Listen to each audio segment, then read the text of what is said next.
Wait, wait, wait! Dr. Ashford throws his head back, laughing so hard his face turns red. This little girl thinks she can crack my system? He slaps the table. The microphone picks up every word as he turns to the other judges. She probably can't even spell encryption! More laughter from the audience. He walks up, towers over her, grabs her chin, tilts her face up like inspecting merchandise. Look at me when adults are talking. Then yanks the microphone away from her hands. Security, get her back to her seat. This is embarrassing. He tosses her papers off the table. They scatter across the floor. She drops to her knees, scrambling to pick them up. Stay down there. That's where you belong. The room gasps. Her grandmother shoots up from her seat. What this man didn't know, that little girl kneeling on the floor was about to destroy him. Rewind to 6 hours earlier. The Bronx. A fifth-floor walk-up where paint peels like old skin. The stairwell reeks of fried fish and bleach.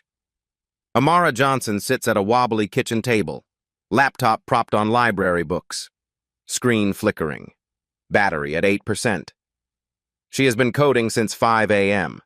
Her grandmother Claudette shuffles in wearing her cleaning uniform. Blue polyester, faded from 1,000 washes. She scrubs Wall Street office floors at night. $28,000 a year for 2 people. Have you eaten yet, baby? Amara does not look up. Her fingers fly across the keyboard. Numbers scroll faster than most people can read. Claudette sets down a plate. Scrambled eggs, toast. You need your strength today. Today is CyberQuest Youth Challenge, the biggest cybersecurity competition in America. 10 finalists, ages 8 to 18. The winner gets $50,000 plus a full scholarship to MIT's Youth Genius program. Amara is the youngest, by 3 years. She learned cryptography at age 8, not from tutors or expensive coding camps. From YouTube videos she watched on the library's public computers. From Reddit forums where she asked questions at midnight. From a battered copy of the Code Book. She found it in a Goodwill bin for $2. Last year, at 9, she cracked Pizza Hut's promotional code. It was supposed to be secure. It was not. She emailed the company explaining the vulnerability.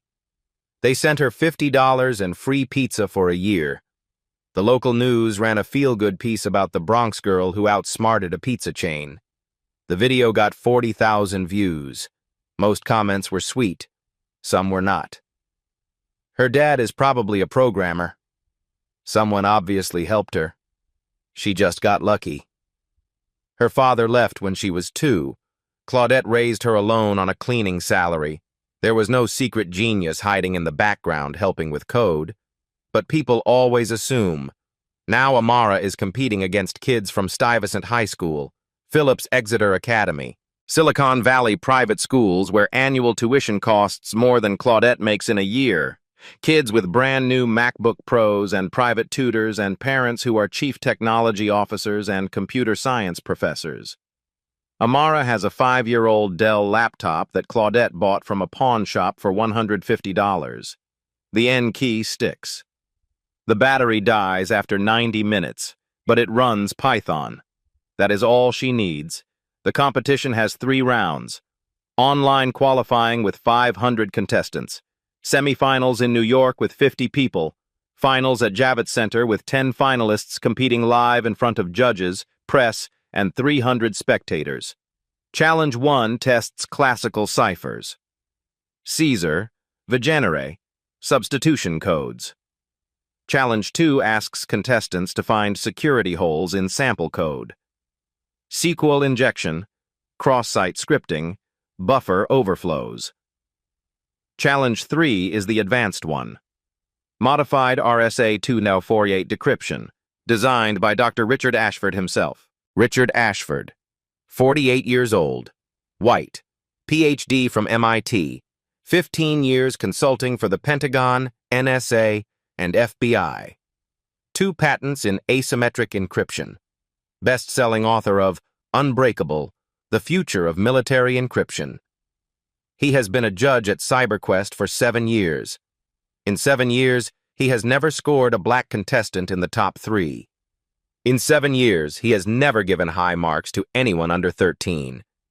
His stated philosophy from a Tech Insider interview: advanced cryptography requires abstract thinking that young minds simply have not developed yet.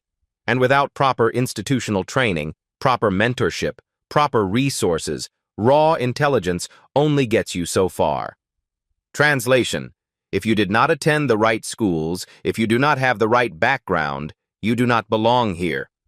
Challenge 3 is supposed to take 3 hours. RSA encryption is so complex that breaking it normally requires either the secret key or a supercomputer running for decades. But in her semi-final submission, Amara wrote something that made Ashford's jaw tighten.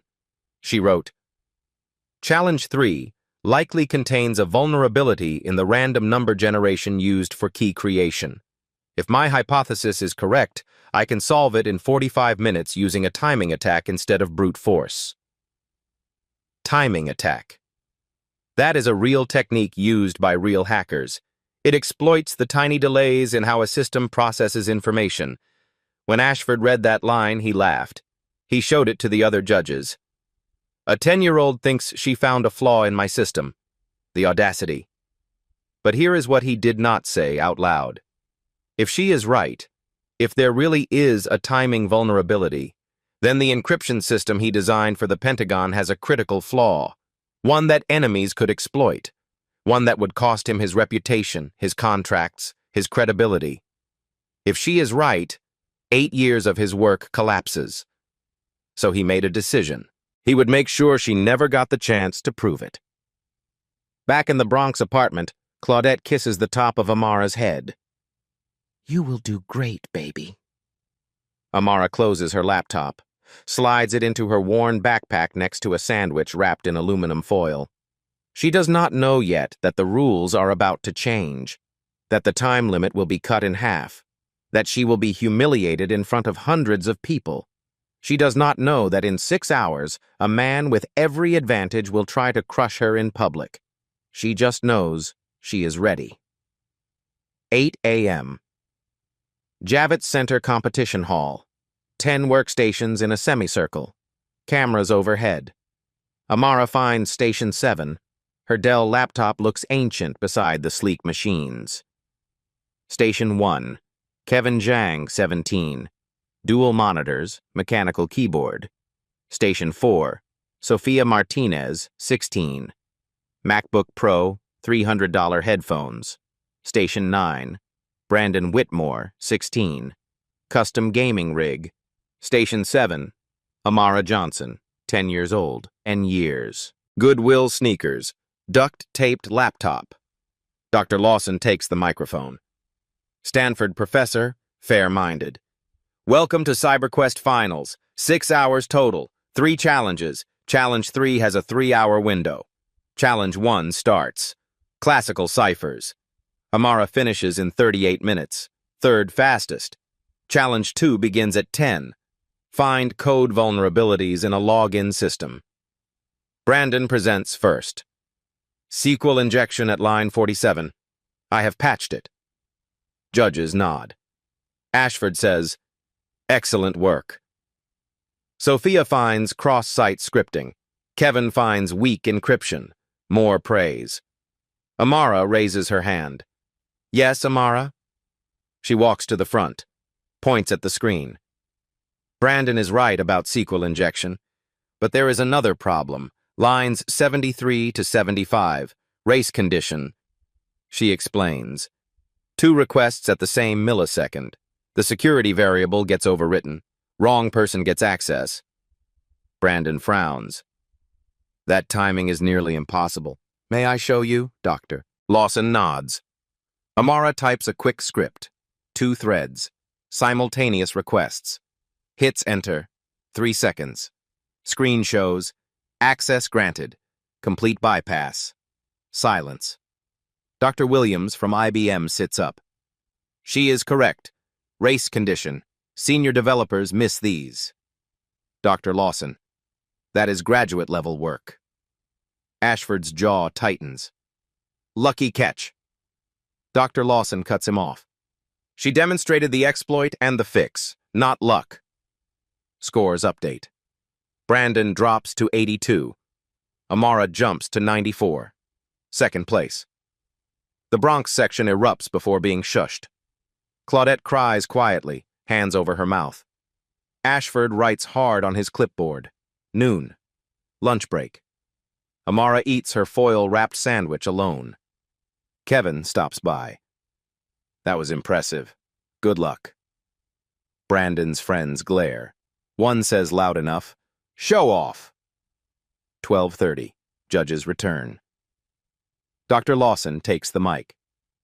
Announcement regarding Challenge 3. Ashford stands, takes the microphone from her. Based on ambitious claims from the semifinals, we are adjusting parameters. Challenge 3 now has a 90-minute limit, down from 3 hours. The room explodes. Not fair! We planned for 3 hours. Ashford raises his hand. Silence. If you are skilled, 90 minutes is sufficient. He stares at Amara. Unless someone exaggerated. He walks to her station, towers over her. Amara, you wrote you could solve this in 45 minutes, correct? Her throat tightens. Yes. Then 90 is generous. Unless you were lying. The word echoes. Lying. 300 people watch. Cameras roll. I was not lying. Wonderful. Prove it. In front of everyone. He turns to the room. 90 minutes. If you cannot finish, you were not ready. Dr. Lawson steps forward. Richard, this is irregular. Within regulations, time constraints can be adjusted for competitive integrity. He looks down at Amara. Do you accept? Or apologize now for wasting our time? 10 seconds stretch forever. Claudette nods, barely visibly. Amara's voice is quiet but steady. I accept. Ashford smiles coldly. Brave. Let us see if you are smart or just lucky. Marcus from the tech booth mouths, You got this. Amara's stomach knots. 90 minutes. If her timing vulnerability hypothesis is wrong, she needs 3 hours minimum. With her slow laptop, maybe 4. If wrong, she fails publicly. On camera. Forever. If right, everything changes. 1:15 p.m. 15 minutes until Challenge 3. The trap is set. Rewind 3 hours. Back to Challenge 2. Before the trap was set. 10:30 a.m. The Vulnerability Finding Challenge. Each contestant scans 200 lines of code looking for security holes. A web login system. Python code. Flask framework. Cameras stream every keystroke to the big screen. Parents watch from the gallery. The air smells like coffee and nervous sweat. Brandon Whitmore finishes first. 16. Palo Alto. Expensive haircut. Confidence that comes from never hearing no. He raises his hand. Dr. Lawson calls him forward. Brandon walks to the display. Points at line 47. Classic SQL injection vulnerability. The username field accepts raw input without sanitization. An attacker could inject malicious commands, dump the database, or bypass authentication. He shows his fix. Parameterized queries. Clean. Professional. The judges lean back, impressed. Ashford speaks. Excellent, Brandon. Textbook execution. Professional security analysis. Dr. Lawson nods. Well done. Can anyone else find vulnerabilities? Sophia raises her hand. Found cross-site scripting. Gets praise. Kevin identifies weak password hashing. MD5 instead of bcrypt. More nods. Dr. Lawson checks her watch. All right, we will score. A small hand goes up. Station 7. Yes, Amara? Amara stands. Her chair scrapes loud. She is tiny. The desk reaches her chest. She stands on tiptoes to be seen. Her voice barely carries. Brandon is right about SQL injection. Sophia is right about scripting. But there is something else. She walks forward slowly. Every eye follows. She reaches the screen, stretches up to point. Here, lines 73 through 75, race condition. Silence. Brandon frowns. What? No. I checked. If two requests come at exactly the same time, like two browser tabs clicking login simultaneously, the variable user verified gets written by both. One overwrites the other before the security check completes. Her hand shakes, but her voice steadies. Think of it like two people grabbing the same bus seat. The first person is halfway sitting. The second does not see them yet. Both think the seat is theirs. Collision. Here, the same thing happens. Process 1 checks the password, says OK, verified. But before it grants access, Process 2 comes in, fails the password check, sets verified to false. Then Process 1 continues anyway, grants access. The attacker gets in with the wrong password. Brandon uncrosses his arms. That timing would be nearly impossible. May I demonstrate? Dr. Lawson glances at Ashford. He shrugs, irritated. She nods. Go ahead. Amara returns to her station, opens her terminal. The screen projects large. Her fingers move fast. 15 lines of Python, 2 threads, both sending login requests at the exact same microsecond. Using threading library, 2 functions, both hit the login route, one with the correct password, one with the wrong password. Launch simultaneously. The race window is tiny, maybe 5 milliseconds, but it exists. She hovers over to enter. If I am wrong, both fail. If I am right. She presses enter. 3 seconds. Green text appears. Access granted. Authentication bypassed. Login succeeded. Wrong password. Through Brandon's patch. Dead silence. Dr. Williams from IBM sits bolt upright. He has looked half asleep for 2 hours. Not anymore. She is correct. Textbook race condition, one of the hardest vulnerabilities to catch because the timing window is so narrow. I have seen 10-year veterans ship code with this exact flaw. He looks at Amara. Really looks. How old are you? 10. You understand thread synchronization? I read about it. Stack Overflow mostly. A YouTube channel called Computer File explained mutex locks clearly. Dr. Williams shakes his head slowly. I teach this at graduate level. Dr. Lawson smiles. Amara, can you explain the fix? Amara goes to the whiteboard, reaches high to write. Letters neat despite her arm stretching. You wrap the critical section in a lock, like 2 people using the same bathroom. The lock makes the second person wait until the first is completely finished. In code, threading.lock does this. Only one thread executes that section at a time. No collision. She writes the corrected code. Clean, simple. Graduate work from a 5th grader. Exceptional, Amara. Ashford has not spoken. His pen digs into paper, nearly tearing it. Finally, lucky catch. Race conditions are edge cases. In real deployments, they rarely... Dr. Lawson cuts him off. Sharp. Richard. She spotted it, demonstrated the exploit, explained it clearly, and provided the fix. This is not luck. This is understanding. Ashford's face flushes red. He writes something harsh. Scores update. Brandon, 95.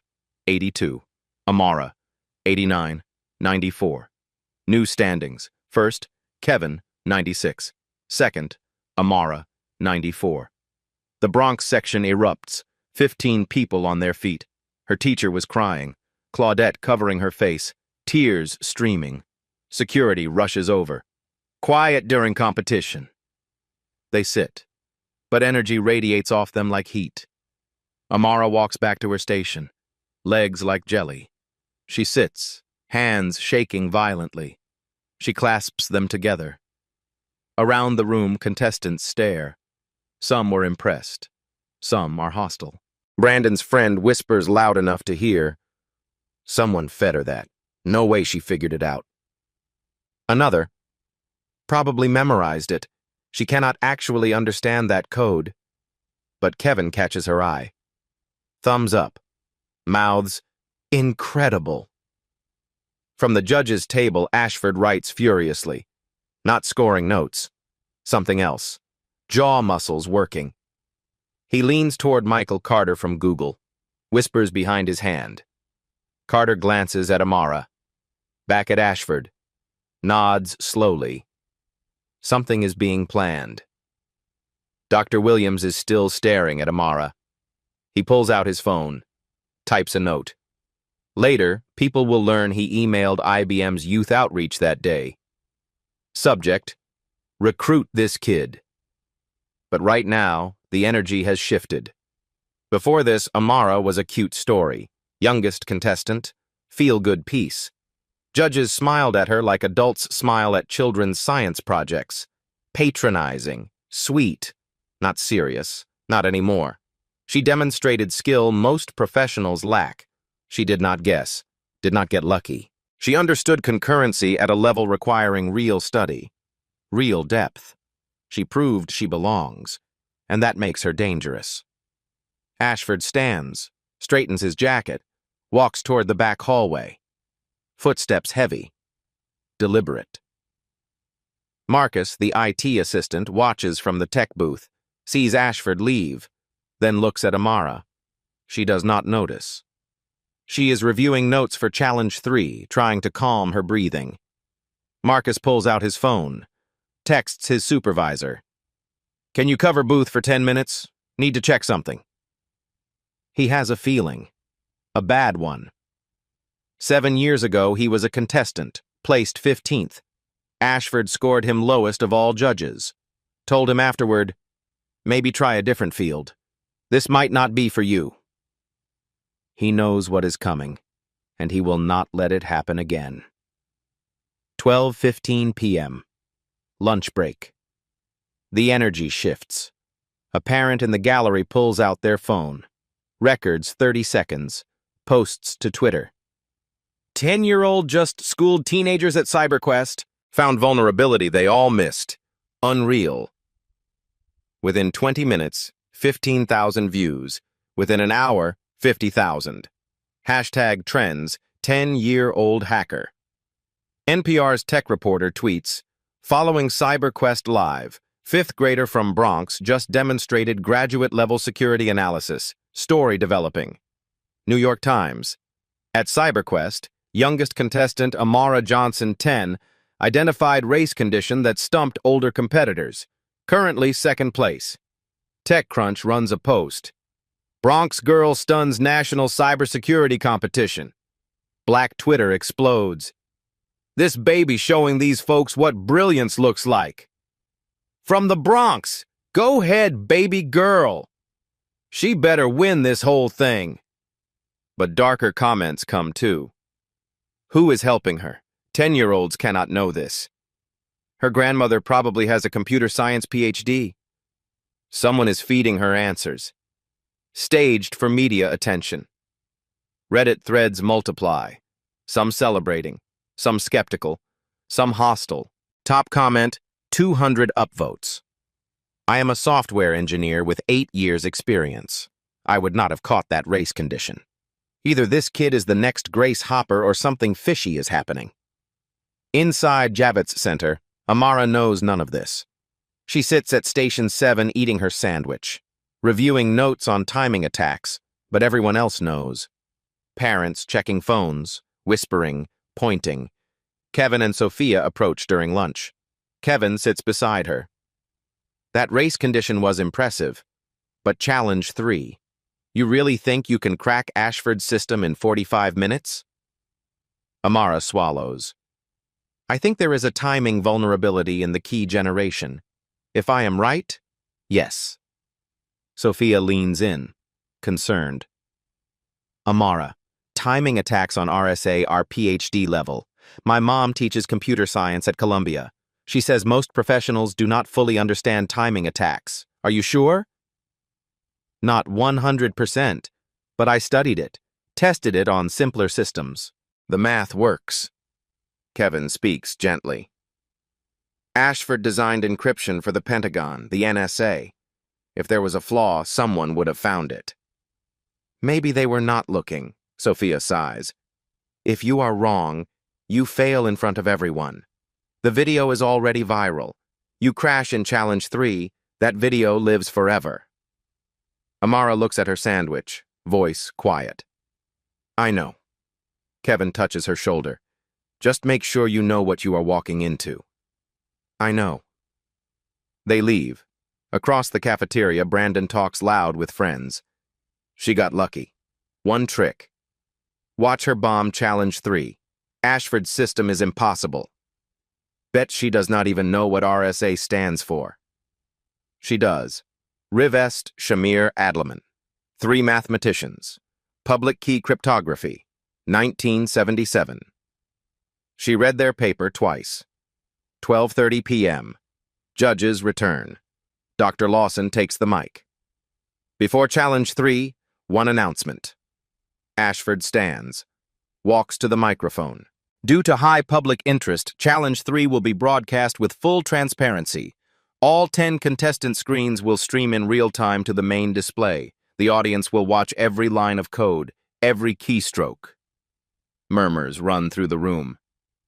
This ensures complete integrity. No one can claim assistance or impropriety. He looks at Amara. Unless anyone has a problem with transparency. Dr. Lawson steps forward. Richard, this is unprecedented. Contestants deserve privacy. The pressure is part of competition. We are training cybersecurity professionals. They need to perform under observation, not negotiable. He turns to contestants. Challenge 3 begins 1:30, 90 minutes. Your screens visible to everyone. Cameras recording. Amara's stomach drops. Solve the hardest challenge in half the time. With 300 people watching every mistake, every hesitation, every failure. The bathroom. Amara splashes cold water on her face, hands shake. Hands. 2 mothers enter. Do not see her in the stall. That poor girl. Setting her up to fail publicly. If she is wrong, the video goes everywhere. 10-year-old humiliated. Follows her forever. Why would Ashford do this? She is a child. She threatened him. If she is right, his Pentagon contract is in jeopardy. He has to discredit her. They leave. Amara looks in the stall mirror, sees a small girl, wrinkled shirt, Goodwill sneakers with peeling sole, box braids tied with a stretching rubber band. She looks nothing like the other contestants, nothing like the judges, nothing like anyone with power here. But she knows something they do not. She is right. 1:15 p.m., contestants return. The main display shows a grid. 10 boxes. Each will stream a contestant's screen live. Station 7 goes live. Amara's desktop visible. Background photo. Her and Claudette. Her grandmother in cleaning uniform. Amara holding a library book. Someone points. Whispers. Ashford walks slowly down the aisle, hands behind his back. Stops at Station 7. Stands directly behind Amara's chair.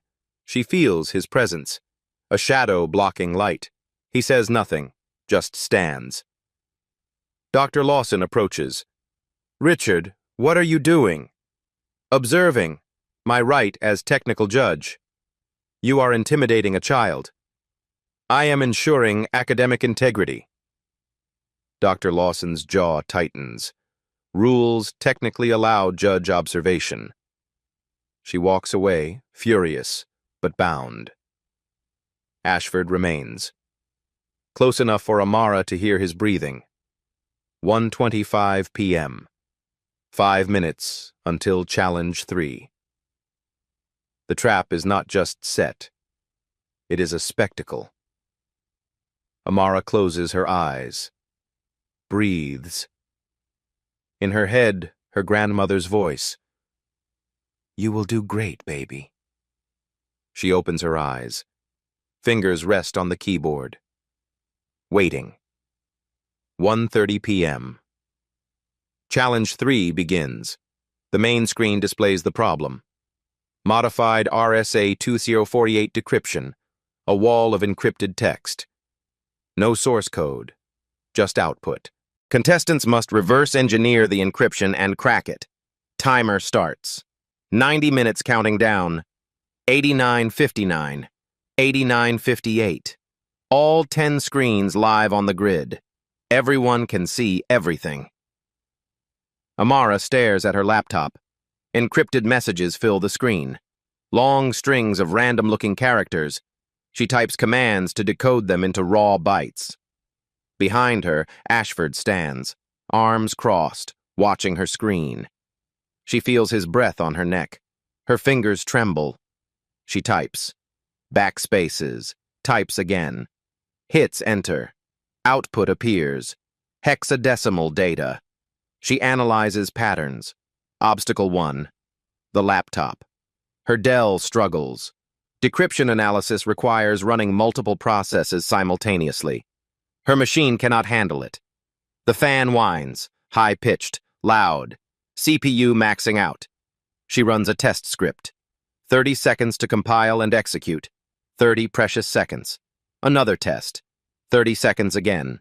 At this rate, she will waste her 90 minutes waiting for processing. Kevin at Station 1 has dual monitors. His scripts run in 5 seconds. 3 tests ahead already. Amara optimizes her code, cuts every unnecessary line, removes debug statements, strips comments, makes it lean. Tests again. 22 seconds. Better. Not good enough, but better. Timer. 83 minutes remaining. Marcus watches from the tech booth, sees her laptop struggling, sees the compilation times. He makes a decision, walks down, approaches her station, carries a toolkit. Station 7, routine check. Ashford turns. What are you doing? Standard protocol, ensuring equipment functions properly.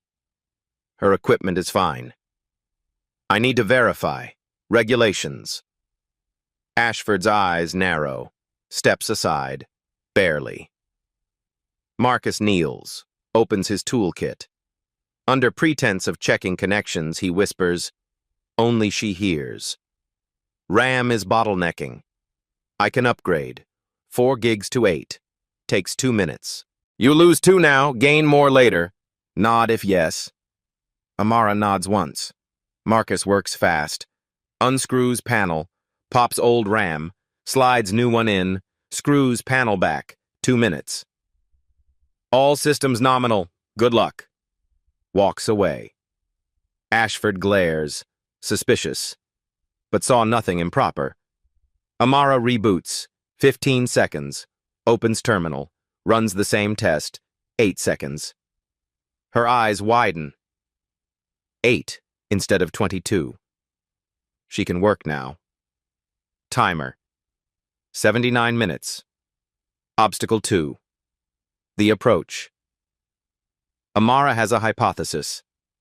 Ashford's system uses a random number generator for encryption keys. If that generator has a timing flaw, she can predict the seed and reconstruct keys. But her hypothesis rests on assumptions. She assumes standard generator, Mersenne twister. She assumes system clock timestamp seed. She assumes seed updates at intervals, not continuously. If any assumption is wrong, her approach collapses. She needs brute force. 3 hours minimum. She has 78 minutes. She tests her first assumption. Writes a script analyzing encrypted outputs for Mersenne twister patterns. Runs it. 8 seconds. No pattern detected. Stomach drops. Tries a variant. Different test. Different parameters. No pattern. Another variant. No pattern. Panic creeps in. Cold. Sharp. Her hypothesis might be completely wrong. Behind her, Ashford makes a sound. Satisfied hum. Amara closes her eyes. Breathes. Thinks. Wait. What if he layered something on top? Additional transformation? She remembers. A blog post Ashford wrote in 2018. She read it 6 months ago, researching his work. He mentioned hybrid approach for military applications. Mersenne twister plus XOR operation with timestamp. She pulls up notes, finds the reference.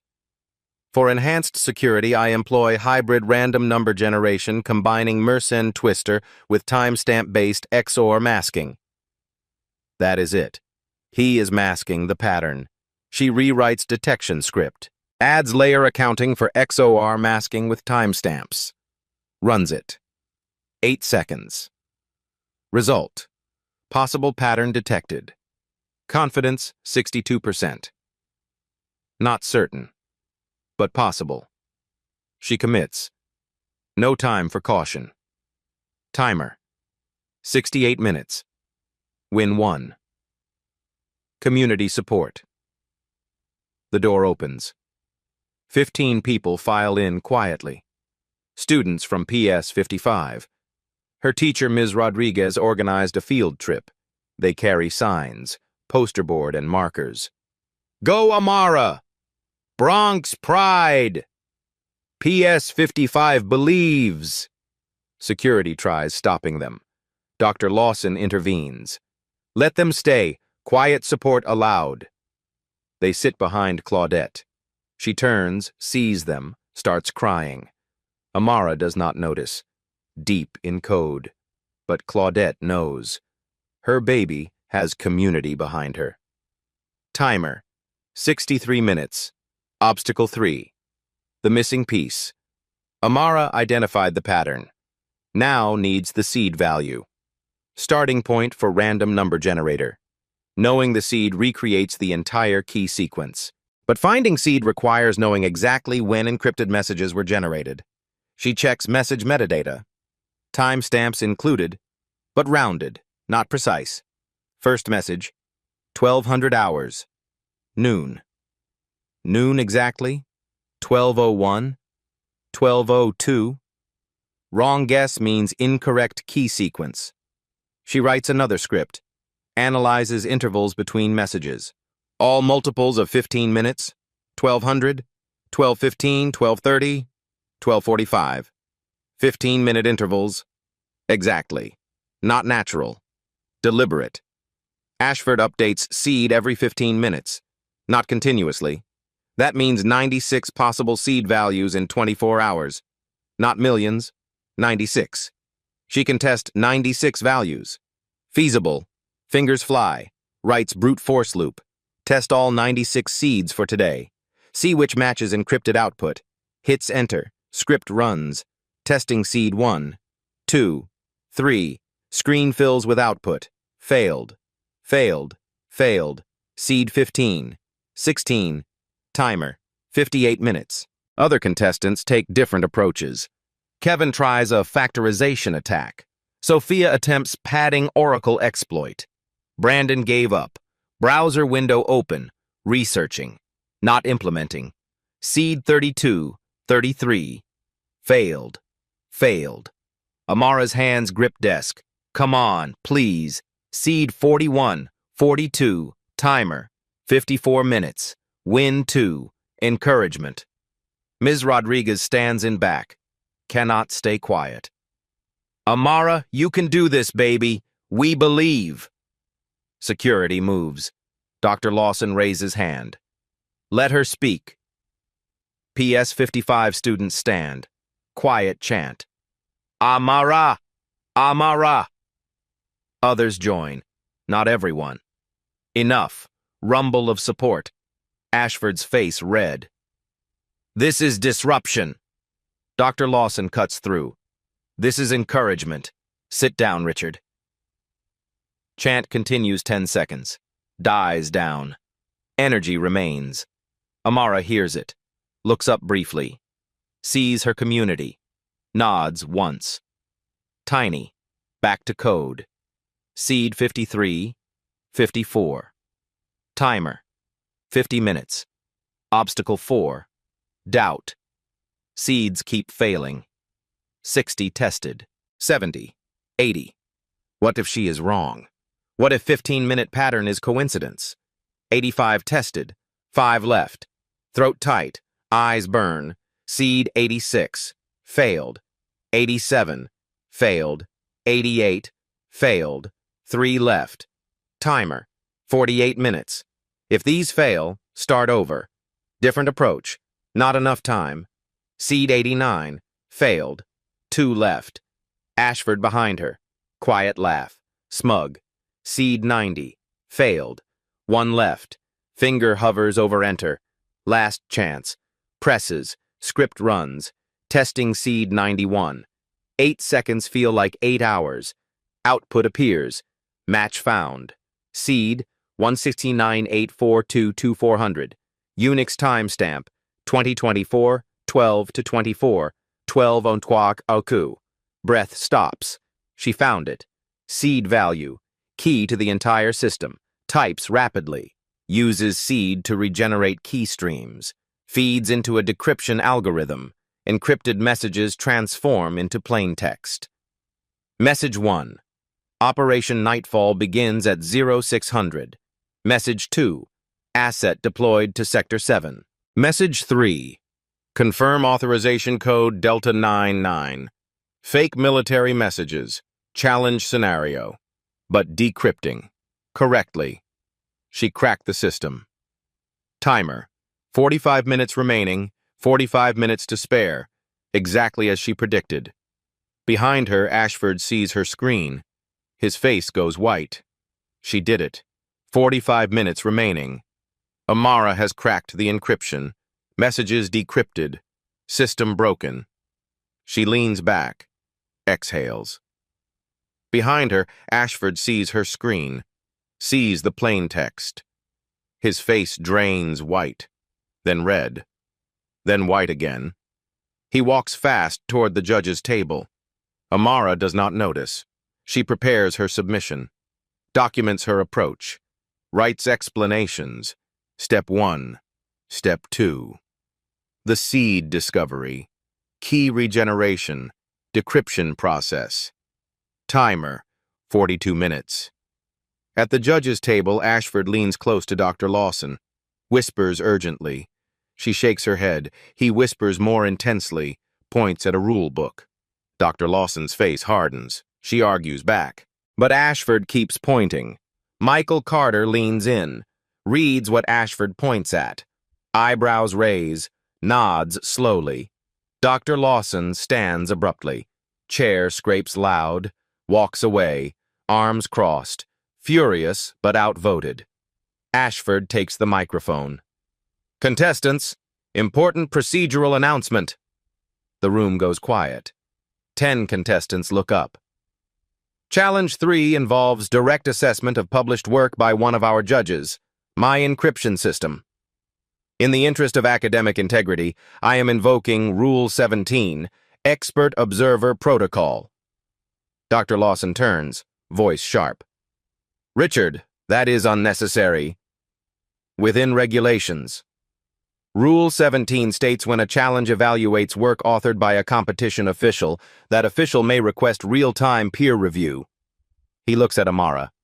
I will observe the completion and submission process for any contestant claiming to have found a flaw in my design. I will stand beside that workstation. May ask clarifying questions about methodology, to ensure work is genuinely theirs. Dr. Lawson's voice rises. You are intimidating a child. Exercising my rights under rules. Dr. Carter, you reviewed Rule 17? Carter nods reluctantly. Technically within the rules. Highly unusual for youth competition. Dr. Lawson looks at other judges. Dr. Williams shifts uncomfortably. Dr. Martinez shakes her head. Silent. Bound by rules. Ashford walks toward Station 7. Each step is deliberate. Stops directly beside Amara's chair. Not behind. Beside. Close enough to see every character she types. Please continue, Miss Johnson. Very interested to see your submission. Every detail. Amara's hands freeze. The room is dead silent. 300 people holding breath. Timer. 40 minutes. She looks at her screen. At Ashford towering beside her. Back to the screen. She has the solution, but now must explain it. Defend it. With the man who designed the system right there, watching every word, ready to challenge every claim. The challenge just changed, not about solving anymore, about surviving interrogation. Dr. Lawson walks to the microphone, voice controlled but cold. For the record, I formally object to this application of Rule 17. Ashford does not look at her, eyes locked on Amara's screen. Objection noted. Rule stands. Continue, Miss Johnson. 40 minutes. Use them wisely. Cursor blinks. Waiting. Claudette grips armrests. Knuckles crack. Marcus watches.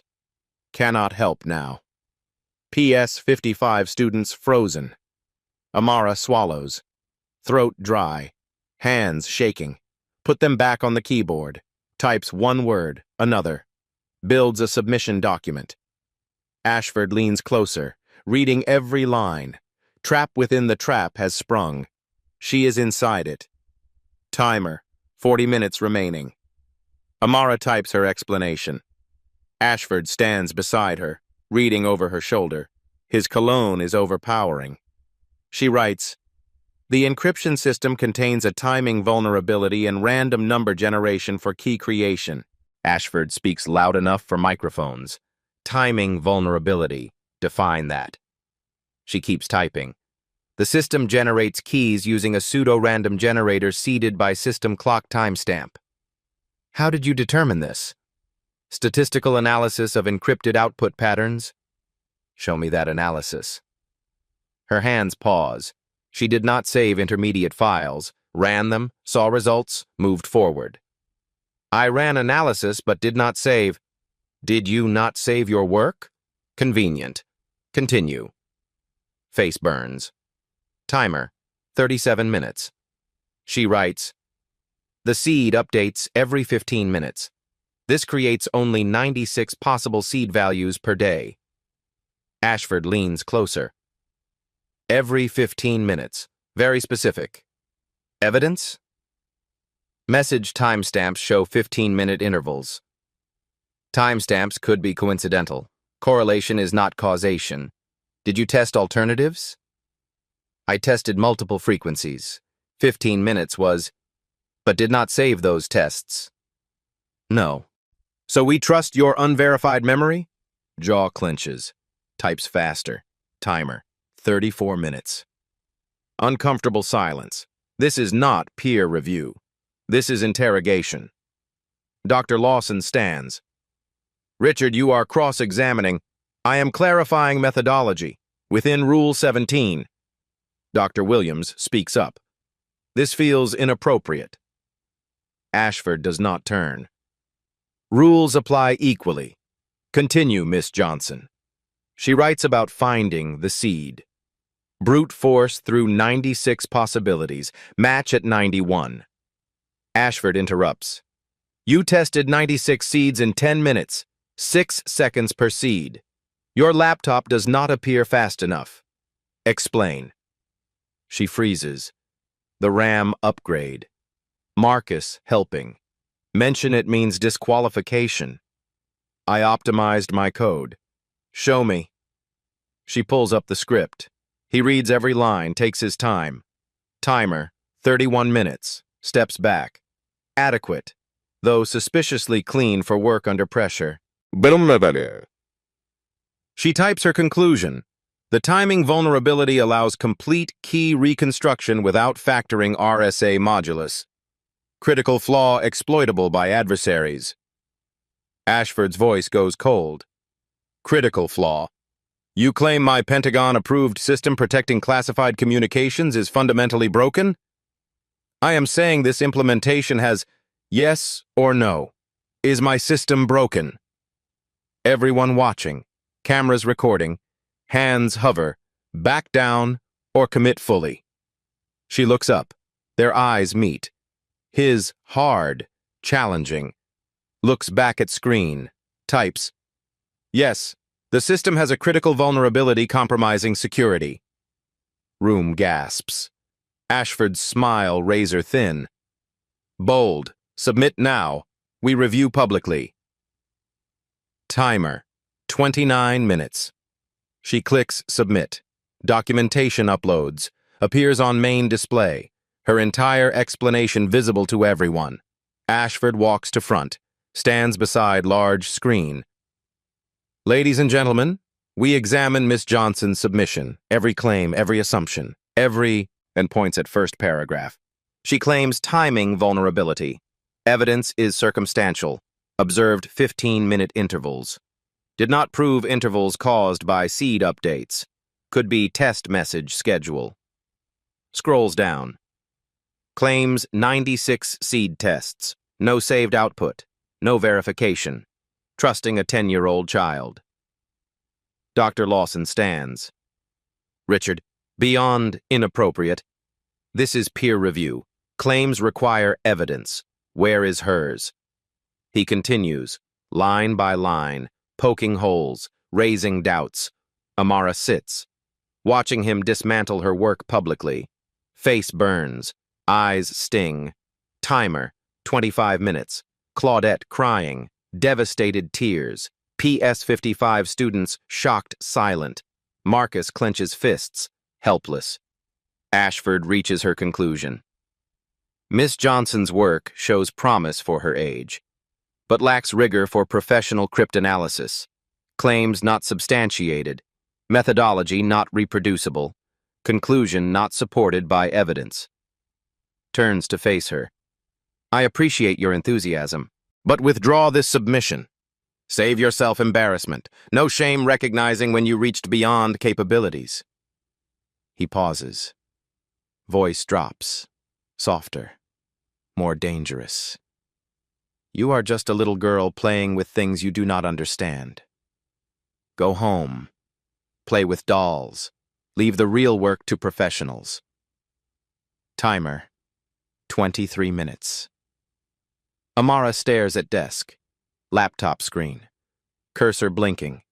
Hands flat beside keyboard. Not moving. Voice in her head. He is right. You are just a kid. You do not belong. Quit. Around the room, people shift uncomfortably. Some look away.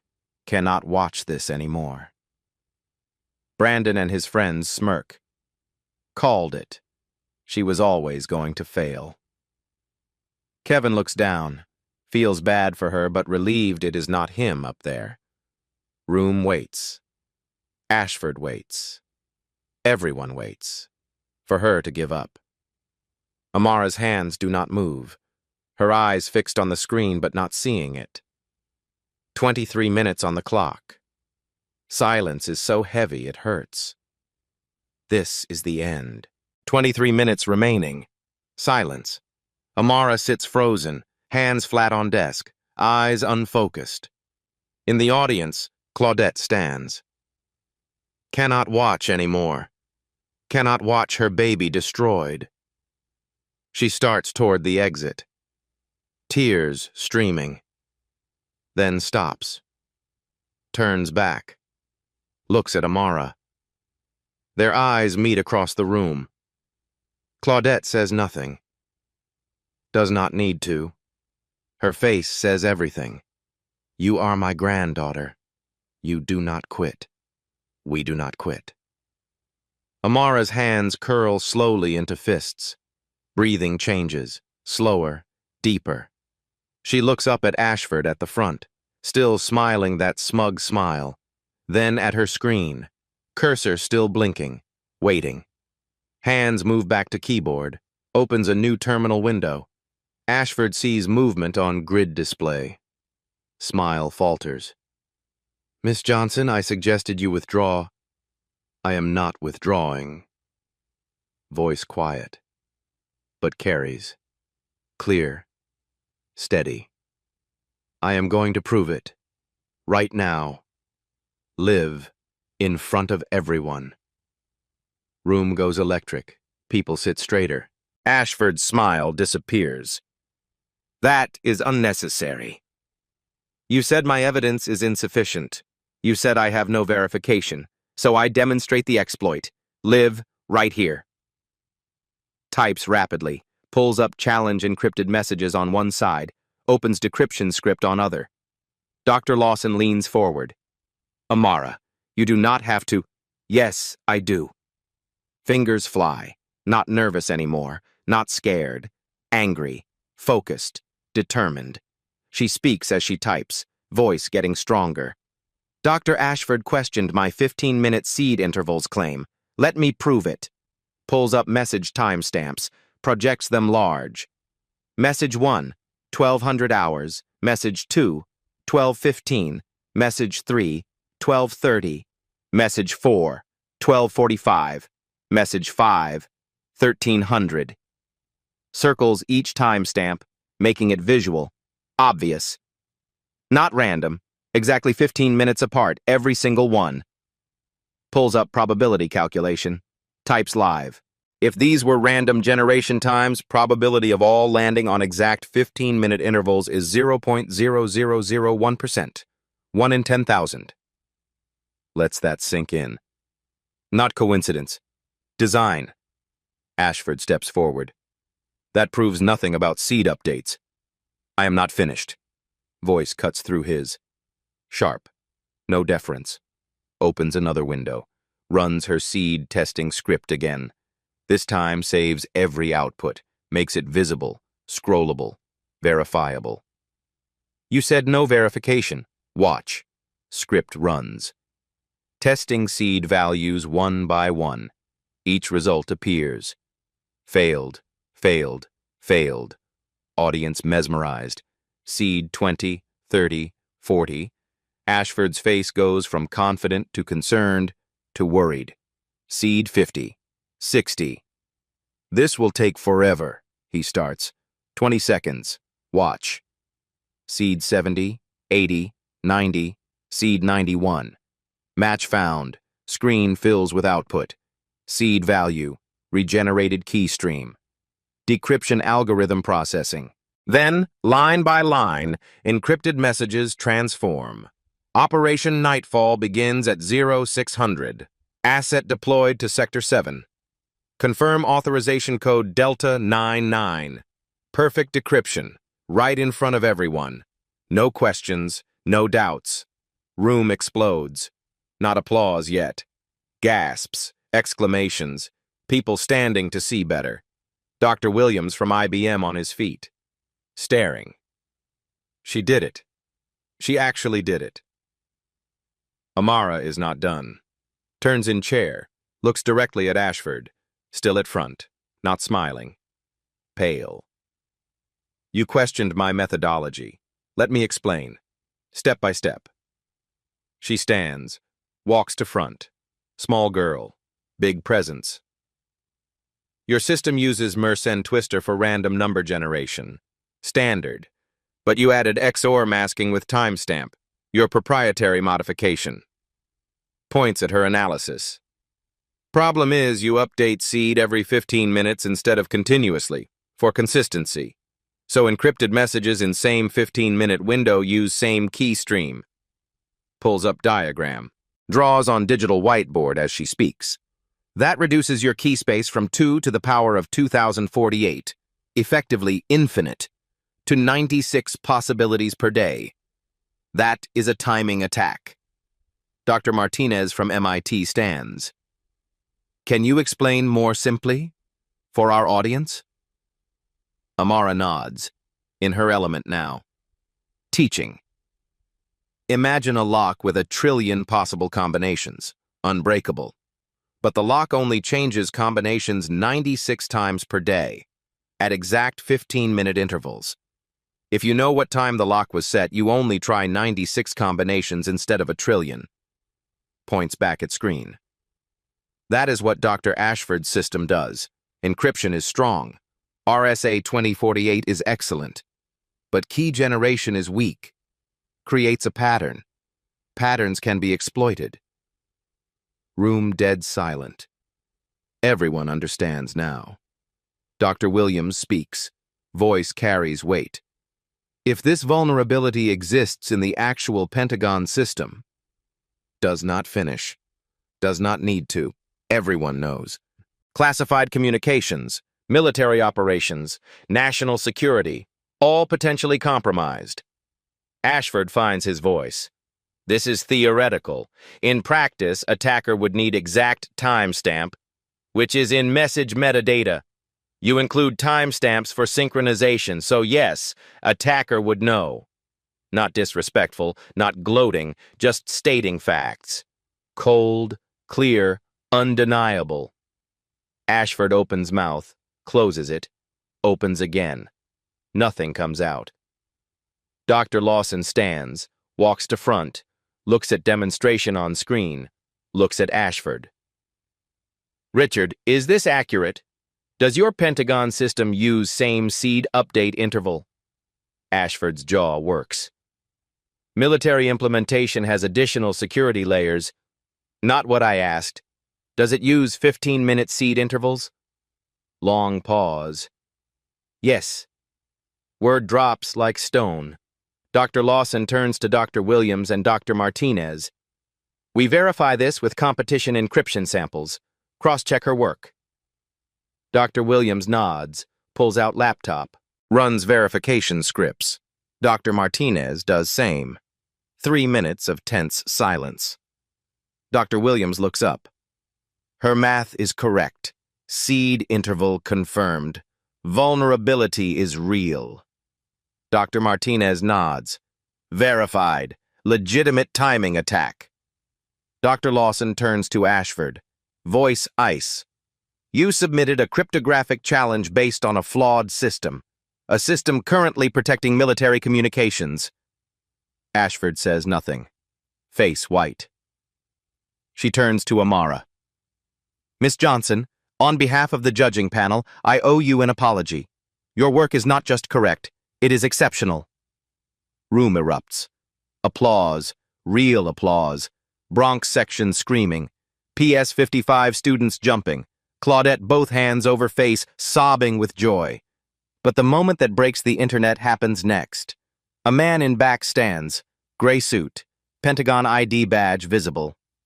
Excuse me, Colonel James Reston, Defense Information Systems Agency, observing this competition. Everyone turns, room quiet again. Miss Johnson, I need to ask you questions about this vulnerability, because if what you demonstrated is accurate, we have a serious security issue needing immediate attention.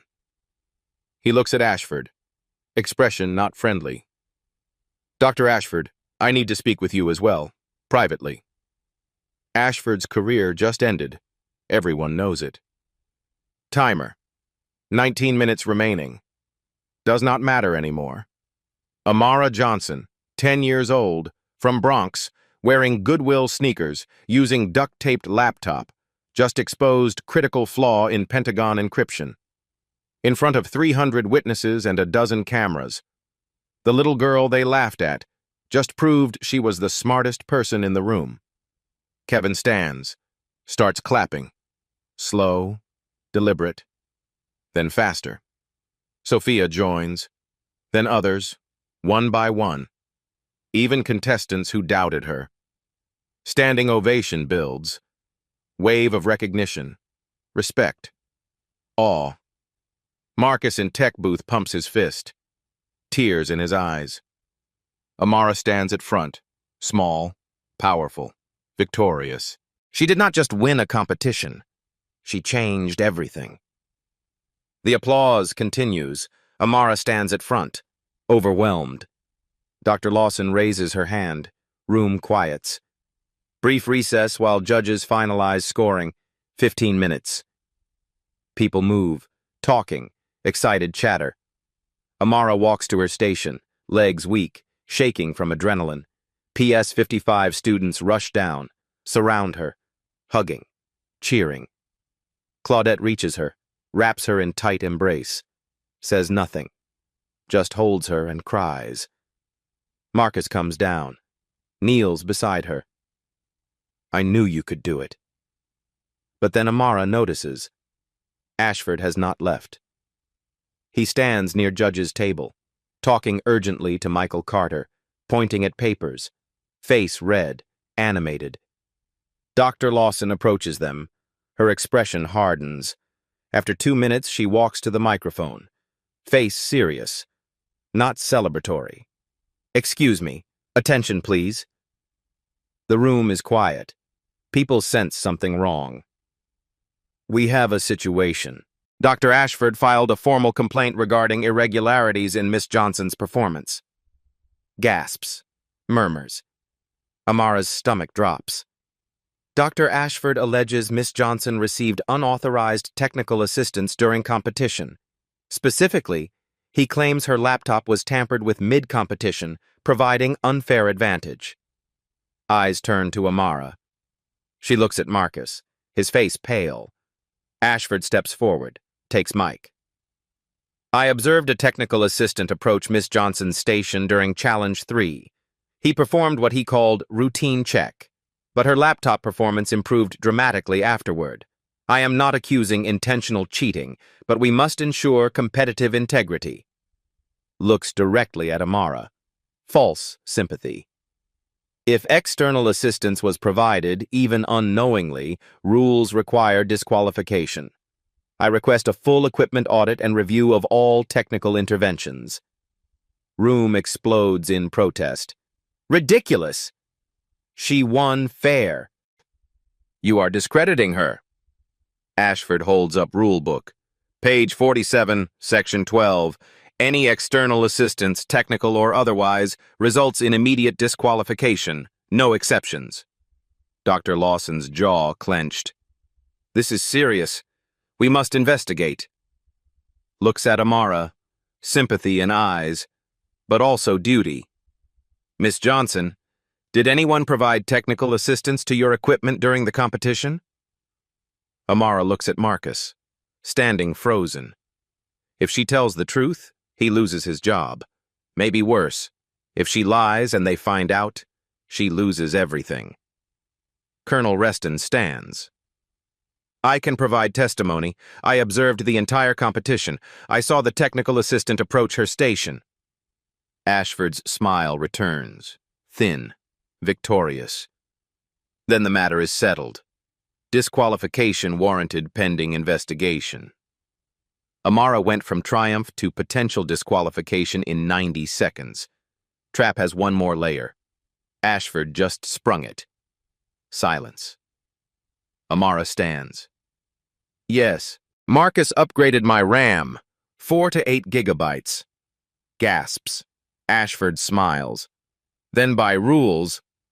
"But my laptop was failing. He gave me the ability to work at the same level, not answers." Points at Kevin's station. "He has 16 gigabytes. I had 4. 5-year-old pawn shop laptop." Dr. Williams stands. "Equipment disparity is real." Marcus steps forward. "Her machine bottlenecked. I leveled the field." Colonel Reston speaks. "I observed. 2 minutes. No software, no code, just hardware." Dr. Lawson looks at Ashford. "Did you raise equipment concerns before?" Smile fades. "Equipment is contestant responsibility. So wealthy students bring expensive systems, but a Bronx girl cannot get RAM?" Turns to judges. "This was accessibility accommodation. Win stands." Room erupts, cheering.